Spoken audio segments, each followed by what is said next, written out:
저는 오늘 기존 586 운동권 선배들이 주도하는 거대 여권이 과거 그들이 말하던 민주주의와 국민의 자유를 오히려 억압하는 악법을 스스로 만들고 있는 현실에 가슴 아파 이 자리에 섰습니다.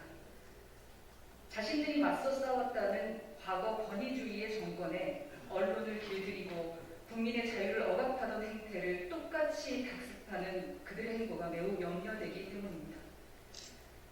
힘없는 자는 거대한 권력이 두렵습니다.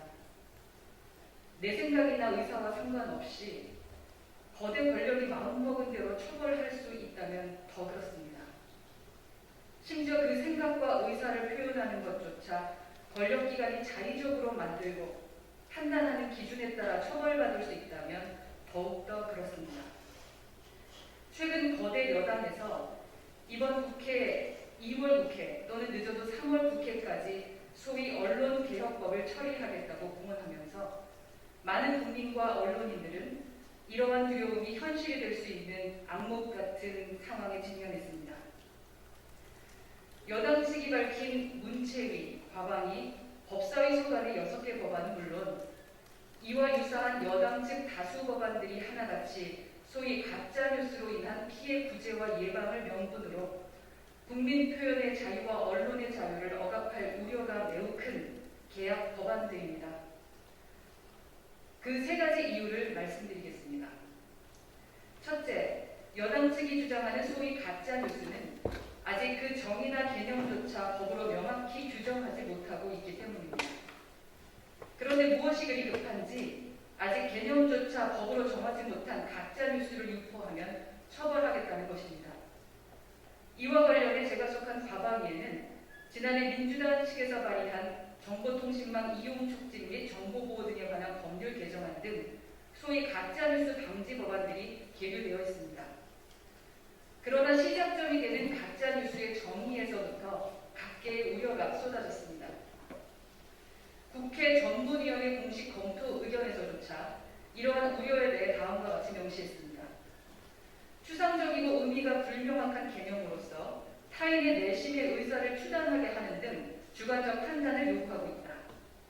다양한 의미로 사용되는 용어 또는 해석이 불분명한 내용이 포함되어 있어 규제 대상에 대한 정의 규정으로서 부적합한 측면이 있다. 법률의 정의 규정은 용어의 뜻을 명확히 하여 법률 해석과 적용상의 혼란 및 분쟁을 방지하고자 하는 취지가 있고, 특히 법적 규제의 대상에 대해서는 보다 엄격하고 구체적인 내용의 개념 정의가 필요할 것이라고 본다라고 말입니다. 또한 정부기관인 방송통신위원회조차 이 검토 의견을 통해 개정안의 정의 규정에 따를 경우 규제 대상 정보가 지나치게 포괄적이고 표현의 자유가 제한될 우려가 있으므로 정의 규정을 보다 명확히 할 필요가 있다는 입장임을 분명히 했습니다. 두 번째 이유입니다. 이러한 가짜뉴스는 그것이 진짜인지 가짜인지 자체부터 판단하기가 현실적으로 매우 어렵기 때문입니다. 국회 전문위원회 공식 검토 의견에서 법원의 최종 판결이 있기 전까지는 어떤 정보가 사실인지 또는 허위 조작되었는지를 명백히 판단하는 것 자체가 현실적으로 어려운 측면이 있다면서 2010년 판결 중 헌법재판관들의 보충 의견도 다음과 같이 기재했습니다. 허위 사실이라는 것은 명백한 관념은 아니다. 어떠한 표현에서 의견과 사실을 구별해내는 것은 매우 어렵고 객관적인 진실과 거짓을 구별하는 것 역시 어려우며 현재는 거짓인 것으로 인식되지만 시간이 지난 후에 그 판단이 뒤바뀌는 경우도 있을 수 있다. 이에 따라 허위 사실의 표현임을 판단하는 과정에는 여러 가지 난제가 뒤따른다. 라고 말입니다. 세 번째 이유입니다. 이처럼 정의하기조차 어려운, 그래서 아직 개념조차 법으로 정의하지 못한 것을 빌미로 국민과 언론을 처벌하겠다는 것은 국민 표현의 자유와 언론의 자유를 심각하게 침해하는 것이기 때문입니다. 지금 정부 여당의 소위 가짜뉴스법, 언론개혁법 드라이브는 바로 이런 위험을 성급하게 현실화하는 것입니다. 더욱이 지난주 과방위 전체 회의에서는 정부 여당의 이중잣대마저 보았습니다. 북한의 비판적이거나 울산시장 선거 개입, 라인 사태, 위안부 피해자 쉼터, 고 박원순 시장 관련 등 국민의 피해가 있어도 정권에 불리하면 빼고 유리하게 필요하면 넣는 KBS의 외국 편파 방송에 대해서는 여러 노조 중 하나의 문제 제기에 불과해 의견이 다를 수 있다면서 얼버무리고 일각의 문제 제기를 정부기관과 여당 측이 부풀려 국민 불안을 조장해온 월성원전 3중 수소 논란에 대해서는 입증의 문제라며 회피하는 방통위원장의 답변에서였습니다. 정부기관과 여당의 공적 책임은 나 몰라라 하면서 법적으로 민간인 언론과 국민의 말할 자유는 억압하겠다는 것이 바로 현 정부 여당의 가짜뉴스법과 언론개혁법인 것입니다. 물론 소위 가짜뉴스, 허위 정보로 인한 사회적 문제가 커져가고 있으며 이에 관한 대책 마련에 노력해야 한다는 점에는 적극적으로 동의합니다. 하지만 과도한 규제와 처벌이 최선이라고는 생각하지 않습니다.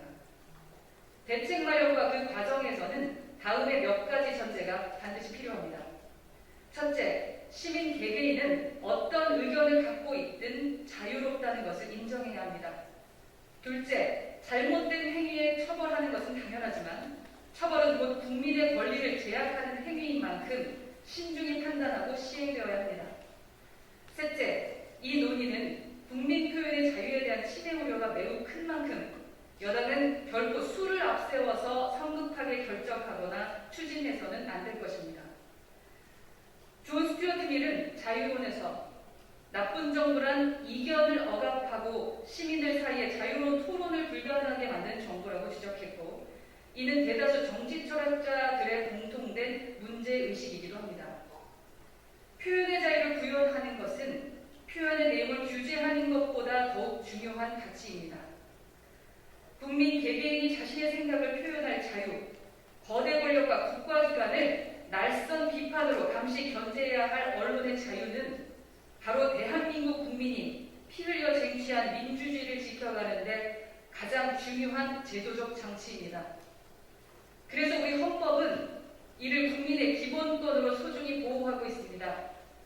이를 권력의 이중잣대로 억압하고 통제하는 것은 민주주의의 제도적 근간을 훼손하는 일이 될 수 있음을 우리 모두 반드시 기억해야 합니다.